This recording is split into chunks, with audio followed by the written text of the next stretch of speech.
நமது இரட்சகரும் மீட்பெருமாய் இயேசு கிறிஸ்துவின் விலையேறப்பெற்ற நாமத்திலே உங்கள் யாவருக்கும் அன்பின் நல்வாழ்த்துக்கள் கூறி இன்றைய தியானத்திற்கு உங்களை வெகு தயவோடு அழைக்கிறோம். இன்றைய தியான பகுதி 91 சங்கீதம் 91. தியான வசனம் எசாயா தீர்க்கதரிசன புஸ்தகம் 25 4 மற்றும் 5 வசனங்கள். கொடூரமானவர்களின் சீறல் மதிலை மோதியடிக்கிற பெருவெள்ளத்தைப் போல இருக்கையில், நீர் ஏழைக்கு பலனும் நெருக்கப்படுகிற எளியவனுக்கு திடனும் பெருவெள்ளத்துக்கு தப்பும் அடைக்கலமும் வெயிலுக்கு ஒதுங்கும் நிழலுமானீர். வறட்சியான இடத்தின் காங்கை மேகத்தினால் தணிவது போல் அந்நியரின் மும்முரத்தை தணிய பண்ணுவீர். மேகத்தின் நிழலினால் வெயில் தணிகிறது போல் பலவந்தரின் ஆரவாரம் தணியும். மேகத்தின் நிழலினால் வெயில் தணிகிறது போல் பலவந்தரின் ஆரவாரம் தணியும்.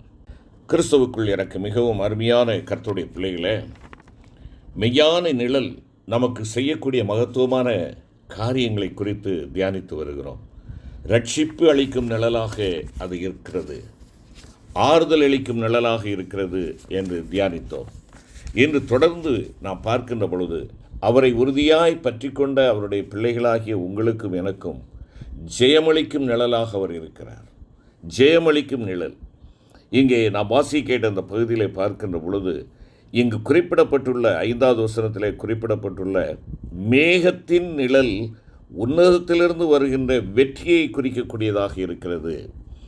இந்த வேத பகுதியில் உள்ள மதில் என்பது தேவன் நமக்கு தந்திருக்கிற விலையேற பெற்ற ரட்சிப்பை குறிக்கிறது.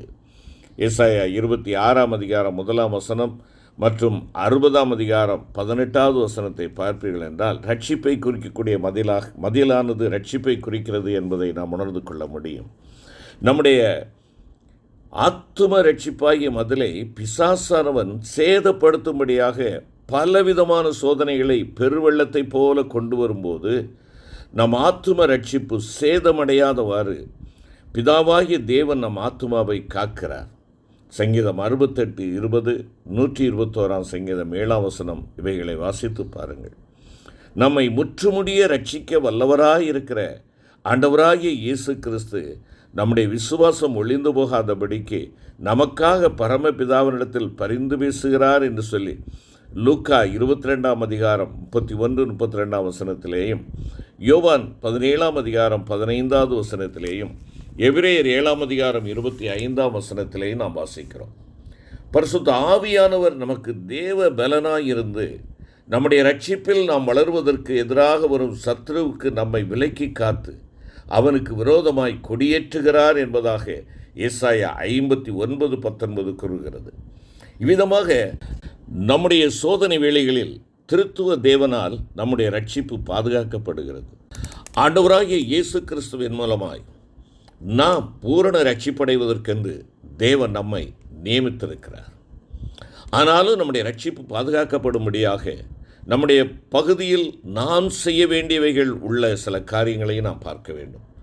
நம்முடைய சோதனை வேளைகளில் ஏழைக்கு பலனாய் இருக்கிறவரால் நம்முடைய உள்ளான மனுஷனில் நாம் பலப்படுத்தப்படும்படி நாம் ஆவியில் எளிமையுள்ளவர்களாக நம்மை காத்து கொள்ள வேண்டும்.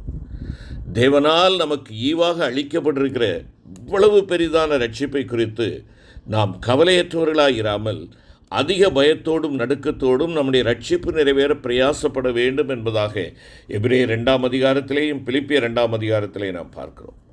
அவ்விதமாக நாம் செயல்படுகின்ற பொழுது நம்மில் நற்கிரியை தொடங்கினவர் அதை வெற்றிகரமாக பூரணமாக நிறைவேற்றி முடிப்பார்.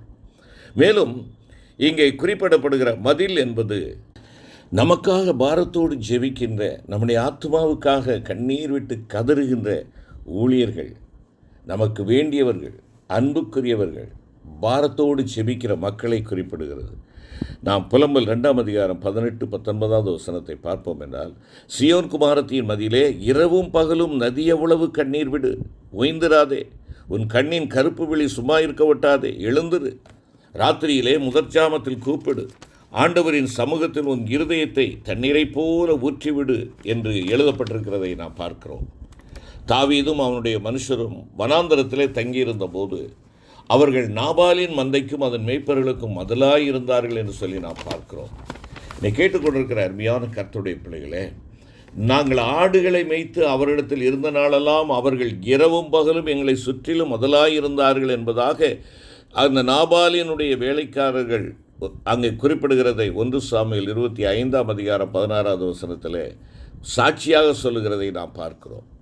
தாவீது இளைஞனாய் இருந்த காலத்தில் தன்னுடைய தகப்பனுடைய மந்தைக்கு ஒரு பாதுகாப்பு மதில் போல் இருந்து துஷ்டமிருகங்களுக்கு அதை தப்புவித்து பாதுகாத்து வந்தான் என்பதாக நாம் பார்க்கிறோம். ஒரு முறை ஒரு சிங்கமும் ஒரு முறை ஒரு கரடியும் அந்த மந்தையில் இருந்த ஒரு ஆட்டுக்குட்டியை பிடித்து கொண்ட போது அவன் அதை தொடர்ந்து போய் அதை அடித்து அதன் வாய்க்கு தப்புவித்தான். அவனுடைய இருதயத்தில் இருந்த உண்மையை கண்ட தேவன் அவனை தம்முடைய ஜனங்களாகிய மந்தையை மேய்க்கும்படி தெரிந்து கொண்டார் என்பதாக சங்கீதம் 78, 71 மற்றும் 72 குறிப்பிடுகிறது. தேவ ஜனத்தை அவன் ஆளுகை செய்து வந்த நாட்களில் ஒரு சந்தர்ப்பத்தில் அவன் அவர்களை தொகையிட்டதினால் தேவனுக்கு விரோதமாய் செய்த தவற்றின் நிமித்தமாக அவர்களுக்குள்ளே கொள்ளை நோய் உண்டானது. அப்பொழுது அவன் கர்த்தரை நோக்கி, இதோ நான் தான் பாவம் செய்தேன், நான் தான் அக்கிரமம் பண்ணினேன், இந்த ஆடுகள் என்ன செய்தது?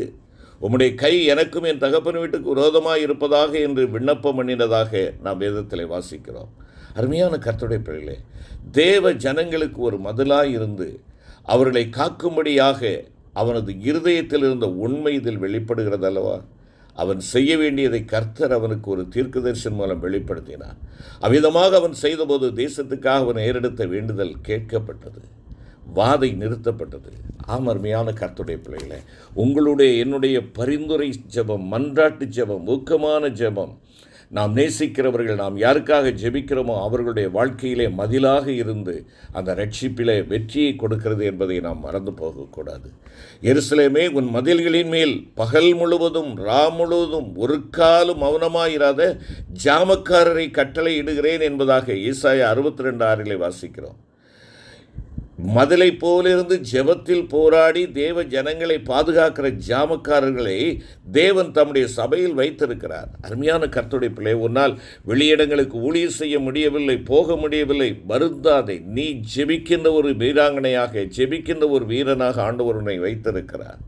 மதிலை போல ஜெபத்தில் போராடி தேவ ஜனங்களை பாதுகாக்கிற ஜாமக்காரனாக ஆண்டவர் உன்னையும் என்னையும் தெரிந்தெடுத்திருக்கிறார்.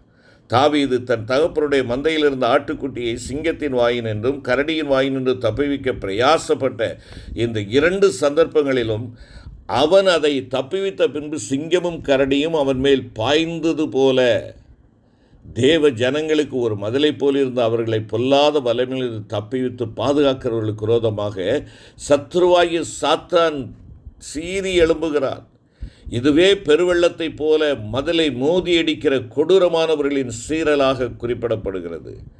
பொய் சாட்சிகளும் ஆக்கிரமித்து சீறுகிறவர்களும் எனக்கு விரோதமாய் எழுப்பியிருக்கிறார்கள் என்பதாக சங்கீதக்காரர் 27 சங்கீதம் 12 குறிப்பிடுகிறார்.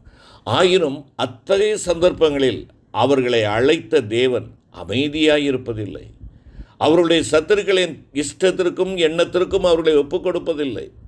அவருடைய சத்துருக்களை அவர் தம்முடைய சத்துருக்களாகவே காண்கிறார். ஏற்ற வேளையில் அவர் பராக்கிரமசாலியைப் போல புறப்பட்டு யுத்த வீரரைப் போல வைராக்கியம் உண்டு முழங்கி கர்ச்சித்து தம்முடைய சத்துருக்களை மேற்கொள்ளுவார், அவர்களை பாழாக்கி விழுங்குவார் என்பதாக ஏசாயா 42 நாம் வாசிக்கிறோம். தங்களுடைய அர்ப்பணிப்பின் ஜீவியத்தினாலும் தங்களை தரித்திரராக்கி கொண்டு மனத்தாழ்மையினால் ஆவியில் எளிமையுள்ளவர்களாகவும் தேவ ஜனத்தின் மதில்களாக தங்கள் உத்தரவாதத்தில் உண்மையுள்ளவர்களாகவும் இருக்கிறவர்களுக்கு ஆண்டவர் பலனும் திடனும் அடைக்கலமாயிருந்து அவர்களை தப்புவித்து அவர்களுக்கு மாபெரும் வெற்றி அளிக்கிறார். தீங்கின் காலத்திலும் நெருக்கத்தின் காலத்திலும் உனக்காக நான் சத்துருவுக்கு எதிர்பட்டு உனக்கு சகாயம் செய்வேன் என்பதாக எரேமியா 15:11 வாசிக்கிறோம். இது அவர் நமக்கு கொடுத்திருக்கிற வாக்குத்தத்தம். ஆம், சேனைகளின் கர்த்தர் சியோன் மலைக்காகவும் அதன் மேட்டுக்காகவும் யுத்தம் பண்ண இறங்குவார் என்று சொல்லி நாம் இங்கே வாசிக்கிறோமே. பிறருக்காக பாரத்தோடு ஜெபிக்கின்ற ஜெப வீரர்களே, உங்களை அழைத்தவர் உங்கள் பட்சத்திலிருந்து உங்களுக்காக யுத்தம் பண்ணுவார். பெருவெள்ளம் போல உங்கள் மேல் அவனுடைய கொடூரமானவர்களின் சீரர் மோதி அடிக்கிற இடத்துல உங்களுக்காக ஆண்டவர் வறட்சியான இடத்தின் காங்கை மேகத்தினால் தணிவது போல் அவர் அந்நியரின் மும்முரத்தை தணிய பண்ணுவார். மேகத்தின் நிழலினால் வீல் தணிகிறது போல பலவந்தரின் ஆரவாரம் தனியும் என்பதாக ஆண்டவர் சொன்ன வாக்கின் பிரகாரமாக உன்னதமானவர் கரும்புனல்களையும் ஆகாயத்து கார்மேகங்களையும் தம்மை சூழ கூடாரமாக்கி மின்னல்களை பிரயோகித்து அவர்களை கலங்க பண்ணுவார். சத்துருவின் வல்லமைகள் சிதறுண்டு அவருக்கு முன்பாக அழிந்து போகும். தேவன் எழுந்தருளுவார், அவருடைய சத்துருக்கள் சிதறுண்டு போவார்கள்.